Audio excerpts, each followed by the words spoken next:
punya utang nggak semangat ya? Ada yang kalau nggak punya utang nggak semangat? Hah? Nah, coba saya mau cek dulu, bener nggak? Pengen lunas utang atau nggak? Apa kabar? Tepuk tangan Bapak-Ibu sekalian ya. Ya, Bapak-Ibu sekalian, sekali lagi perkenalkan, nama saya Abdan Haris Setiawan, saya dari Yogyakarta, Bapak-Ibu. Ya, latar belakang saya pengusaha. Pengusaha itu biasanya punya utang banyak. Betul nggak? Iya, biasanya begitu ya. Ya, karena saya dari tahun 2001 sampai 2018 yang namanya punya hutang itu nggak pernah lunas. Usahanya kelihatannya tambah banyak, tapi hutangnya juga nambah banyak. Betul ya? Iya. Tapi ngomong-ngomong hutang, sebenarnya nasibnya sama dengan pegawai. Pegawai itu kerjanya semakin lama, hutangnya juga semakin tambah, betul? Atau semakin lunas? Semakin tambah ya, SK-nya buat ini diperpanjang, ditambahi, perpanjang, ditambahi gitu ya. Tapi alhamdulillah Bapak Ibu, ya jadi setelah saya mengenal usaha ini, mengenal solusi ini, alhamdulillah hutang terakhir saya masih 3,2 miliar, itu bisa lunas kurang dari 1 tahun. Ya. Di ruang ini siapa yang hutangnya sampai 3 miliar lebih? Saya yakin pasti ada. Siapa? Ada nggak? Oh nggak ada. Berarti nggak nyampe setahun lunas hutang semua ya? Ya, jadi yang semangat. Ya, jangan hutangnya cuma nggak nyampe 1 miliar, kok kelihatan lemes ya. Nah saya bersyukur sekali Bapak Ibu. Sebenarnya saya ngiri sebenarnya kalau dibandingkan waktu itu dengan Bapak Ibu sekalian. Kenapa? Karena hari ini yang mengenalkan Bapak Ibu, yang menjelaskan kepada Bapak Ibu orang-orang yang luar biasa. Mulai dari MC-nya Pride Luxury, Pride 1 miliar. Mulai dari pembicaranya yang pertama Pak Amir Masar luar biasa. Ya, beliau juga menjadi Pride yang sudah mendapatkan 2 luxury, 2 miliar. Yang berbicara produk bukan orang main-main, pencipta lagu. Ya, dan jauh-jauh datang dari Sidoarjo juga, luar biasa. Kemudian yang menjelaskan bisnisnya, orang yang juga sudah hebat sekali, Pride Luxury 2 miliar juga. Nah, saya dulu siapa yang menjelaskan Bapak Ibu? Dulu saya yang menjelaskan anak SMA. Coba. Yang menjelaskan anak SMA saja bisa sukses, apalagi yang menjelaskan miliarder. Betul nggak? Kalau Bapak Ibu yakin Bapak Ibu pasti bisa sukses. Yang penting ikuti caranya. Saya yakin Bapak Ibu, saya masuk di usaha ini bukan sebuah kebetulan, tapi memang Allah tunjukkan saya melalui anak SMA itu. Karena waktu itu di akhir tahun 2017 saya mengikuti sebuah pengajian akhir tahun, di mana pengajian ini isinya jarang sekali saya dengarkan. Isinya adalah tentang riba. Kita nggak pernah dengar. Bapak Ibu, siapa Bapak Ibu yang sering mendengarkan pengajian yang isinya tentang riba? Boleh angkat tangan. 1, 2, 3. Tapi kenapa sudah mengikuti pengajian tentang riba masih punya utang? Ya, hanya sedikit. Saya dulu penggemar riba. Saya ini malah justru teman-teman saya, karena saya tergabung di sebuah organisasi pengusaha, hobi saya ngajak-ngajakin orang untuk utang. Dulu kalau teman-teman itu ngajukan utang nggak segera di ACC, saya telepon lembaga keuangan itu, kemudian saya minta untuk dipercepat. Dan alhamdulillah biasanya kalau saya sudah telepon, ya lumayan lah dipercepat. Biasanya belum disurvei, jadi cepat disurvei. Bayangin. Jadi saya penggerak riba, padahal dosa riba Masya Allah luar biasa Bapak Ibu. Dosa riba itu yang paling ringan, paling kecil nih, paling bawah, itu seperti berzina dengan ibu kandungnya. Kira-kira kalau Bapak Ibu melihat berita ada seorang anak menzina ibu kandung, ini anak beradab atau biadab? Berarti orang yang berhutang riba itu kategorinya apa? Biadab. Ya terserah, biar dengan sendiri. Betul nggak? Makanya ketika saya dengan pengajian seperti itu Bapak Ibu, saya begitu bersedih. Kenapa? Saya dari tahun 2013 setiap tahun berangkat umroh, nggak cuma sendiri, ngajak istri, ngajak anak, ada orang tua mertua semua saya ajak. Setiap tahun, bahkan 2017 saya sudah berangkat haji. Tapi di akhir 2017 saya mendengarkan pengajian itu, apapun kebaikan kita yang kita lakukan, kalau sumbernya itu bermasalah, maka semua kebaikan itu tidak akan diterima. Riba itu hukumnya apa? Haram. Tidak ada keberkahan di dalam sesuatu yang haram. Maka kalau sumbernya haram untuk kebaikan, sebaik apapun akan tertolak pahalanya. Itu kata Pak Kiai yang waktu itu menyampaikan. Saya nggak paham, Ustaz. Waduh. Saya tanya, loh kok bisa Pak? Kan kebaikan itu tetap ada nilainya. Iya, tapi kalau sumbernya tidak bagus, tidak halal, maka kebaikan itu akan tertolak pahalanya. Seperti Anda sholat itu bagus, tapi kalau Anda berwudu dengan air comberan, kira-kira sholatnya diterima atau tidak? Tidak. Disitulah saya sedih Bapak. Maka saya benar-benar akhirnya saya bertobat, saya tidak pengen tinggalkan riba, dan saya mohon sama Allah untuk ditunjukkan jalannya bagaimana saya bisa terbebas dari riba. 31 Desember 2017. Dan kemudian 2 bulan kemudian tanggal 22 Februari 2018 saya dipertemukan dengan seorang anak SMA. Sebenarnya saya nggak kenal anak SMA itu, karena dia mengundang saya, memasukkan saya secara tiba-tiba ke dalam grup WhatsApp. Beruntungnya saya kalau diundang dimasukkan di grup WhatsApp, saya nggak pernah marah-marah. Sementara sebagian orang kalau dimasukkan tiba-tiba tanpa permisi ada yang marah-marah, betul nggak?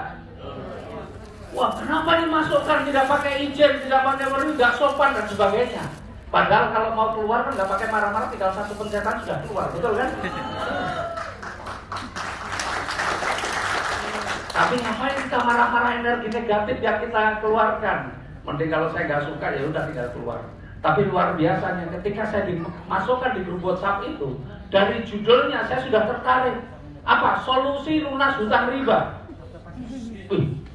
Pas saya lagi pusing-pusing mikir bagaimana lunas hutang riba, ya karena saya waktu itu masih punya usaha restoran. Kalau saya tutup bagaimana? Saya masih berpikir bagaimana sumber pendapatan saya. Tapi Allah Maha Baik. Itu saya dimasukkan di grup WhatsApp, judulnya saja sudah membuat saya tertarik. Di situ banyak sekali tulisannya. Saya bukan kategori orang yang senang membaca. Saya itu orang yang senang mendengar atau melihat. Ya, jadi kalau mendengarkan, melihat, insya Allah lebih gampang masuk daripada saya membaca. Nah, di situ ada 2 video, Bapak Ibu.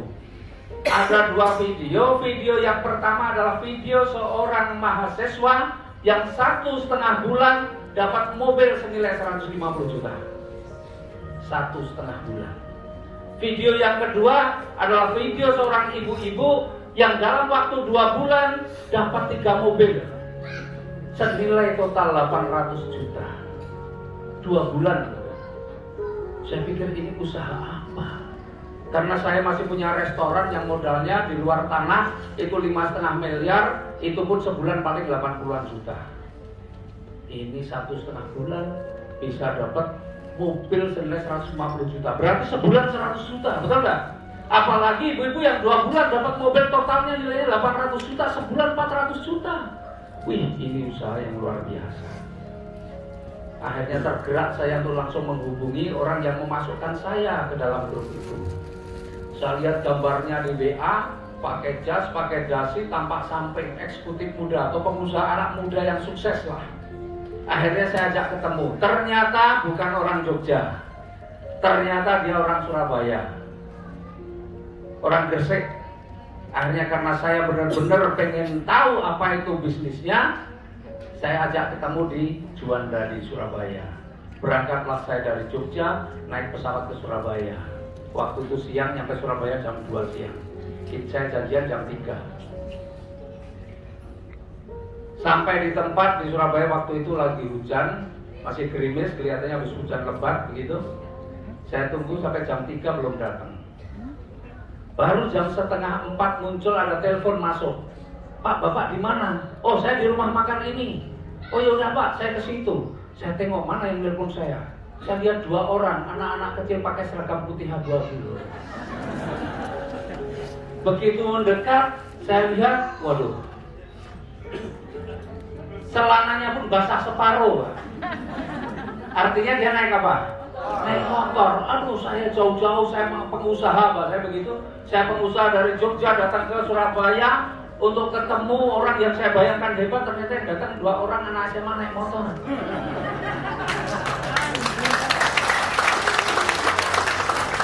Sebenarnya lemes Bapak Ibu saya. Waduh, kecewa saya.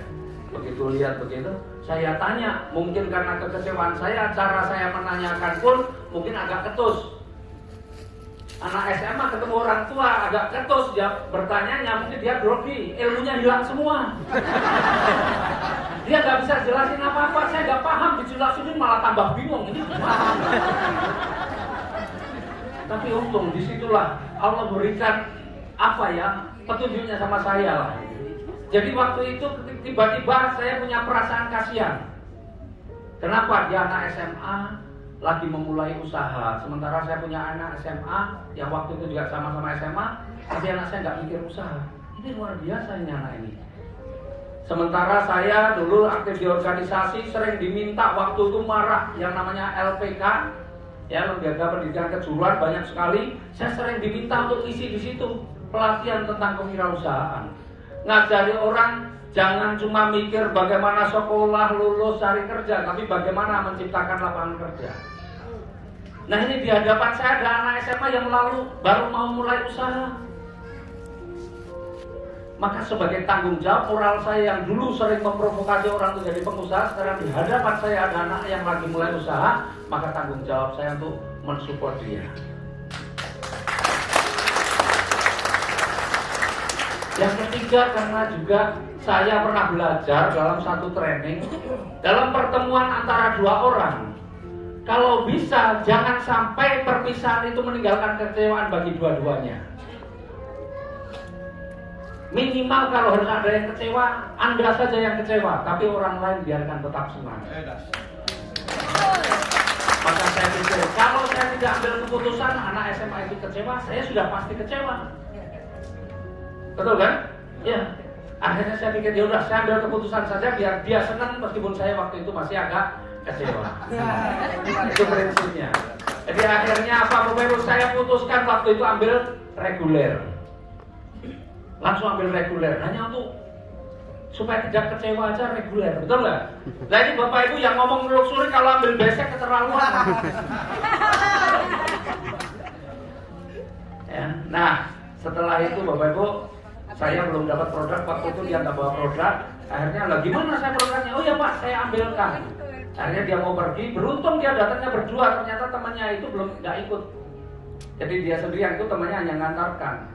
Ya udah Pak, saya ambilkan produknya. Pas mau pergi berdua saya sadar, nanti kalau nggak balik lagi bagaimana? Akhirnya saya panggil temannya, itu temenmu ditinggal sini. Nah, kemudian anak itu pergi sendiri, temannya tanya-tanya dia nggak ngerti apa-apa karena dia memang nggak ikut usaha ini. Akhirnya beberapa saat kemudian dia datang membawa bagian produk dan dia membawa buku flipchart. Nah, buku flipchart itulah yang kemudian saya baca karena malam harinya jam 6:30 malam saya sudah beli tiket pesawat untuk pulang. Akhirnya saya baca sambil nunggu pesawat, saya baca, kemudian di pesawat saya baca. Kayaknya saya baca sendiri lebih paham daripada di luar. Bahkan ketika sampai rumah saya masih baca lagi. Bagus banget, keren Pak. Ya kira-kira gambarannya seperti yang dijelaskan oleh Pak Dwi tadi. Keren, luar biasa. Cuma saya belum berani nyampaikan ke orang lain. Kenapa? Karena saya takut salah yang saya baca. Akhirnya saya lihat kantornya ada di Bandung. Saya sampai rumah jam 8 malam. Begitu saya lihat kantornya di Bandung, saya pikir-pikir apa saya nggak lebih baik langsung ke Bandung saja. Akhirnya malam hari itu saya ke stasiun di Jogja, stasiun Tugu. Saya berangkat ke Bandung naik kereta, dapatnya jam 00.25. Ini hari saya berangkat ke Bandung. Dan kemudian ketika saya berangkat ke Bandung, sampai di Bandung, singkat cerita, dulu kantornya suasananya seperti resepsionis bank ya. Kalau sekarang Bapak Ibu kalau ke kantor Bandung suasananya udah berbeda. Dulu kayak kalau Bapak Ibu masuk bank kan ada ruang tunggu, kursi-kursi begitu. Nah, saya masuk di situ pas penuh karena saya memang sebelumnya ngecek dulu nih kantornya bener gak PT BES ini kantornya punya sendiri atau kontrak. Kalau kontrak nggak saya lanjutkan, ya udahlah, saya nggak mau. Karena apa? Saya takut ketika saya serius, tiba-tiba bulan depan saya ke kantornya lagi udah nggak ada. Maka saya sebelumnya cek dulu di sekelilingnya ini kantor PT BES ini bener apa enggak, kantor sendiri apa bukan. Saya tanya di rumah makan yang depan kantor, di ngopi di belakang, saya nanya beberapa orang. Bahkan ada yang tahu itu rumahnya aja cuma di situ dekat kantor. Akhirnya saya mantap dan maka saya baru masuk ke kantornya.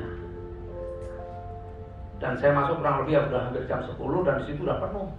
Tiba-tiba ada satu orang yang baik hati ngasih tempat duduk kepada saya. Pak, kalau mau duduk silakan. Saya bukan orang cacat, saya bukan orang tua. Biasanya kalau dikasih tempat duduk kan hanya untuk itu, betul kan? Iya. Saya ini nggak orang cacat, saya bukan orang tua, tapi kalau dikasih tempat duduk, berarti yang ngasih tempat duduk ini pasti orang lama yang dia nggak ada keperluan di situ, dia cuma mungkin dia sekedar nongkrong di situ.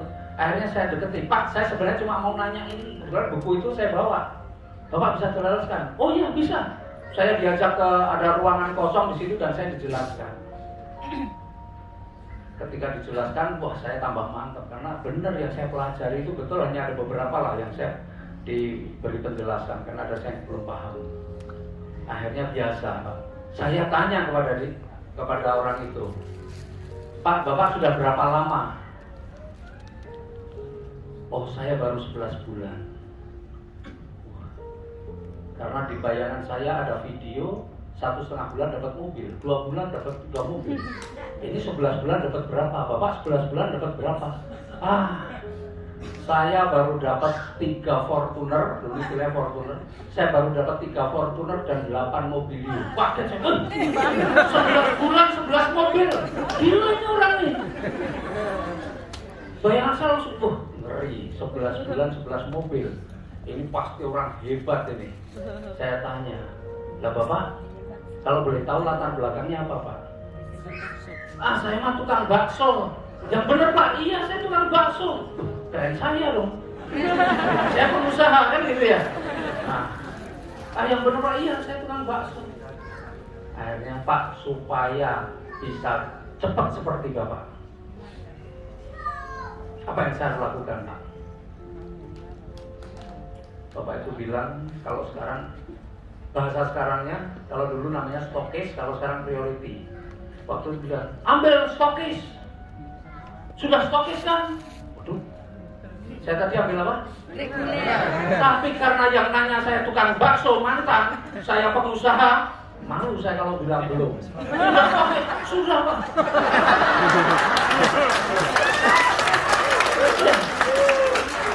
Itu bohong saya pertama di PT BES ya itu.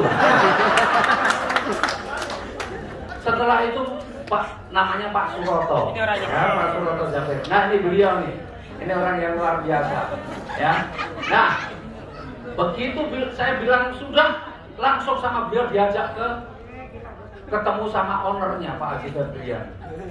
Deg-degan saya, waduh, saya kalau bohong ketahuan bagaimana? Gimana? Itu yang ada di perasaan saya. Gimana? Tapi kalau sudah bohong harus dilanjutkan. Ya udah terpaksa saya masuk, ya udah siap Pak, saya sambil deg-degan nanti kalau ketahuan bayangan saya mau ketemu hanya berdua. Ternyata begitu masuk ruangan ada 11 orang yang lain di situ. Tenang saya, alhamdulillah. Ya dan waktu itu saya cuma gitu aja, dapat senyuman aja, saya nggak ngomong apa-apa. Tapi disitulah semangat saya menjalankan usaha ini semakin tumbuh. Kenapa? Beliau masih muda, tapi niatnya, visinya luar biasa. Beliau katakan waktu itu ada produk yang fenomenal namanya EcoResin.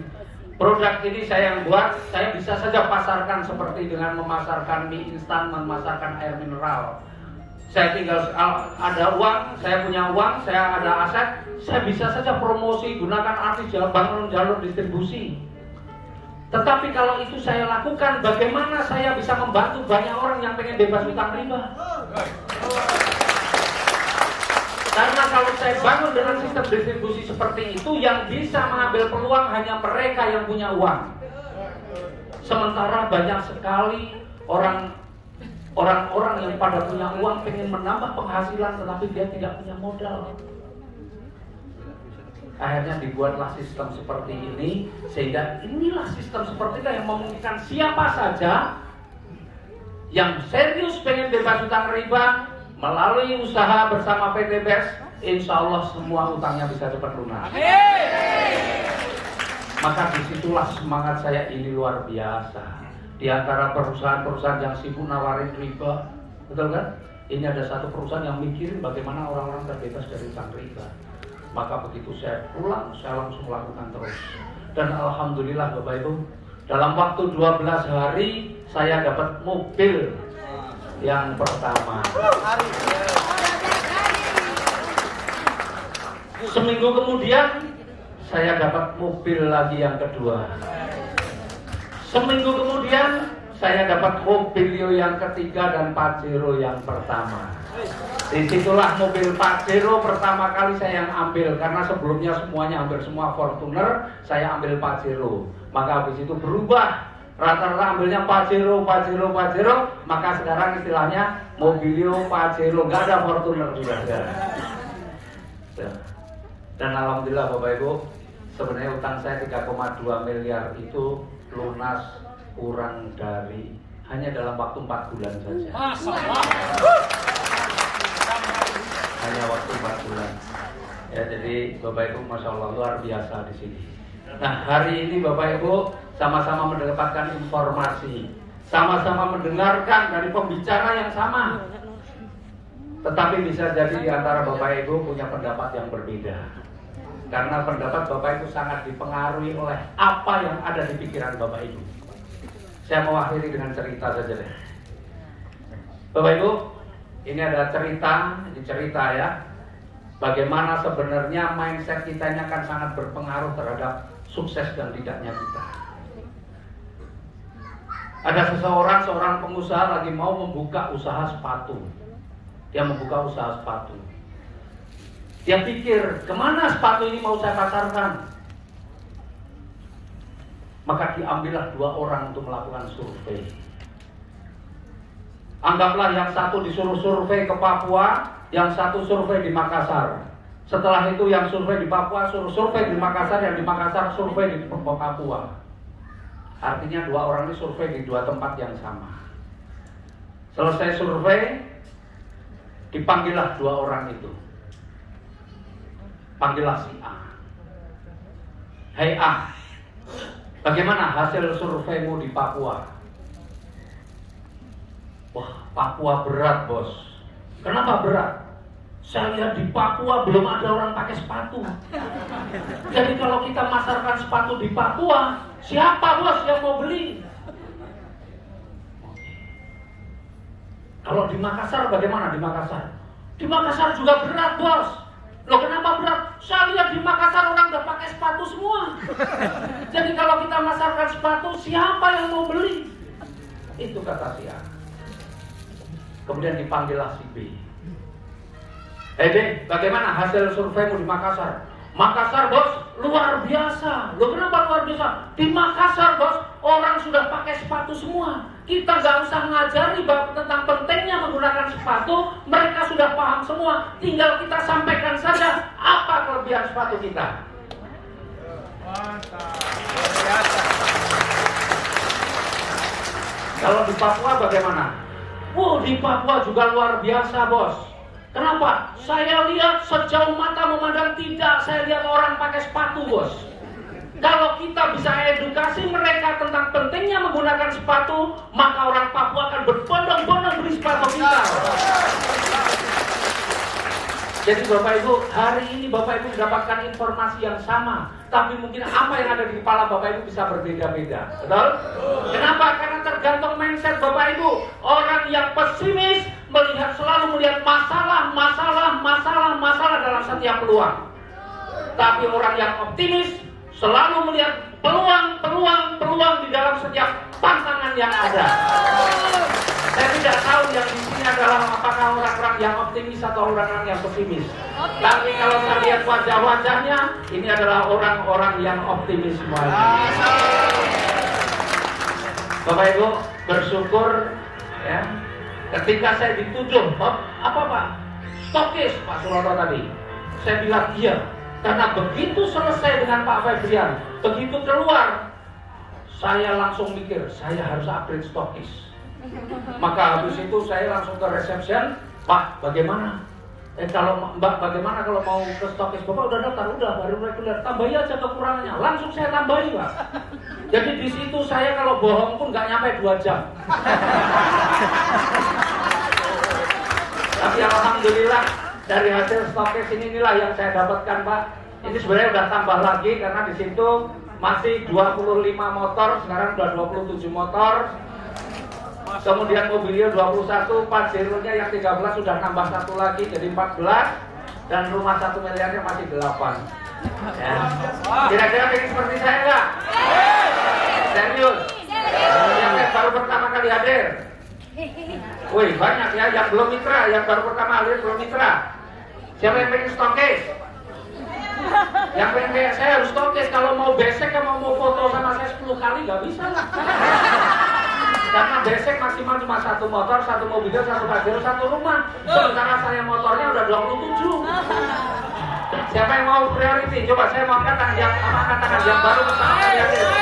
Khusus karena ini banyak banget yang hadir, saya mau ajak Bapak Ibu yang hari ini baru hadir dan memutuskan untuk priority. Saya nggak nanya uangnya, tapi memutuskan untuk ambil priority. Saya udah maju ke depan, kita foto bersama. Khusus saja yang priority. Yuk.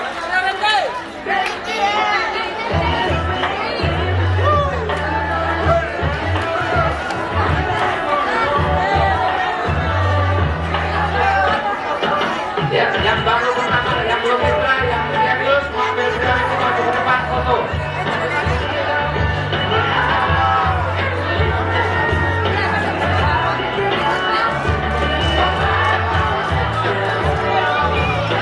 Yang belum mitra saya, yang belum mitra, yang hari ini memutuskan untuk priority, silakan maju.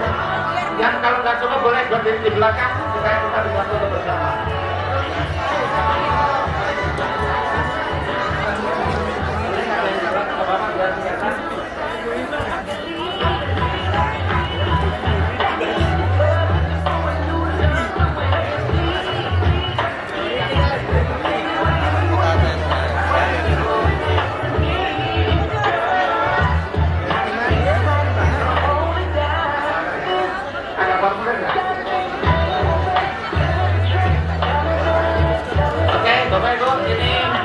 Berarti semua calon mitra yang serius ya, ambil priority ya, insya Allah ya. Betul ya? Oke, Bapak Ibu, insya Allah saya doakan Bapak Ibu yang ambil priority dan ketika boleh dibagikan formulirnya.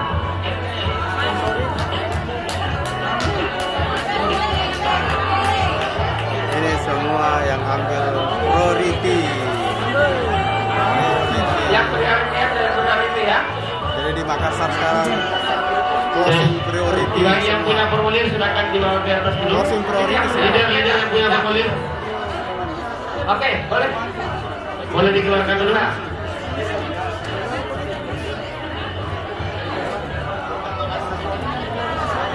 Sebentar.